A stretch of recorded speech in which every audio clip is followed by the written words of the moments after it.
Hello there. So today I'd like to talk about identity politics and slavery. I want to really make some parallels between the two. The reason I thought about this was because I saw this interview the other day. This guy was asked about what he thinks about Biden for president.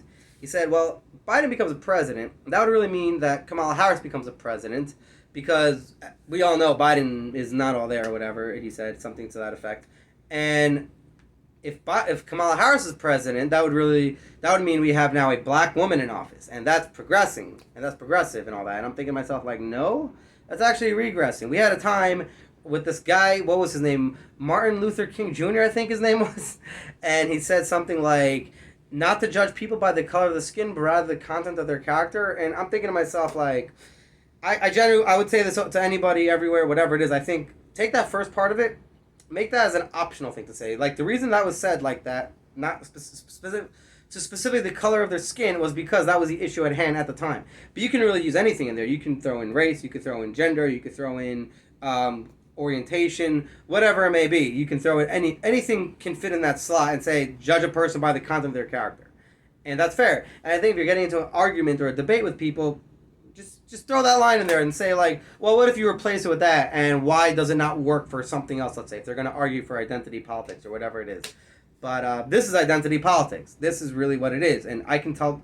I can go to this guy who said this and say, shouldn't we judge a person by the color of their skin? I mean, by the content of their character and not the color of their skin, and he'd say probably something to the effect like, "Oh, I'm not really judging. It's just something we never had, and having it's a wonderful thing." And while I agree that it's a wonderful thing, I don't think that in and of itself is progressing. Though I think it's a wonderful thing.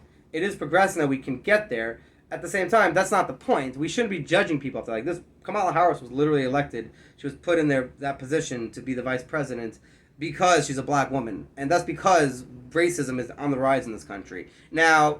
People like to talk about reverse racism and all that stuff, and that reverse racism isn't racism or something. I don't know. Reverse racism is real. If you're on the right, you might think like, "What are you talking about?" And aren't I on the right? And why would I say reverse racism is real? Reverse racism is real. Okay, what is reverse racism is the question that I'm talking about. That's real. The real reverse racism, what it really is the fact that we used to be racist against black people in this country. Now we're being racist against white people in this country. So reverse racism is real to the extent that we actually reverse who we're being racist against. So we have that. But I want to make some parallels here to slavery.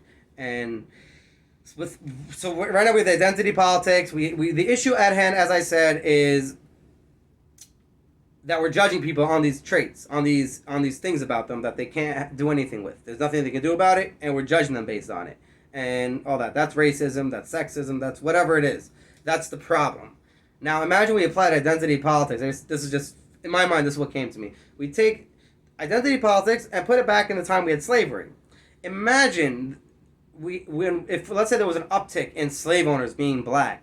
Can you imagine thinking to yourself, you know, now that we have more black slave owners, we're really progressing in this country. This is a great thing. Can you imagine that? For all I know, we did have that happening. I have no idea. But can you imagine, like, thinking, like, that's a good thing? We had more black slave owners, and that's something to brag about. That's something to think, like, we're pushing the needle forward. We're doing great. Because when we're judging people based on these traits that they have nothing to do with, if you were to talk about Kamala Harris and say, look at all these qualifications. Look how wonderful she is. Look at all these things about her that's great.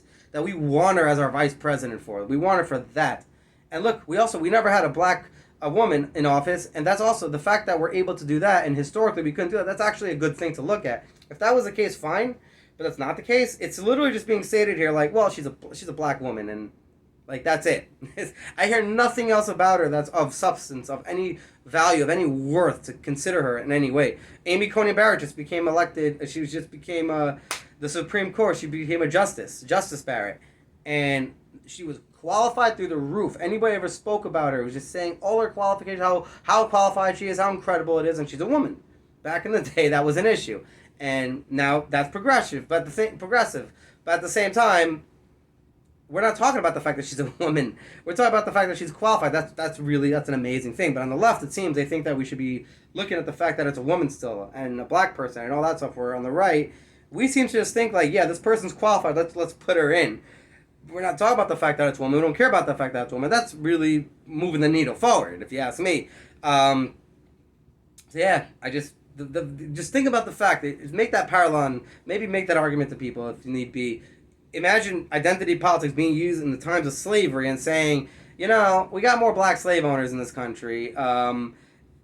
That's moving the needle forward, is it not? Because now blacks are more in power, maybe, or something. Like, the problem with that was the slavery was the issue. You got to look at it at its core. What was the problem with the racism in the country? Was you were viewing people as you weren't looking at people as equals. You weren't looking at people as judging people by their character as you should. You were judging them by their race.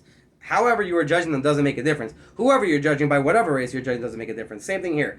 Slavery was the issue. The issue wasn't white to black ratio, that there was white slave owners dominating over black slave owners. No, the issue was having slave owners, period. Having slaves, period. These were the issues. You got to look at it at its core, what the root issue is, and that's what I'm doing here. That's what I'm presenting here.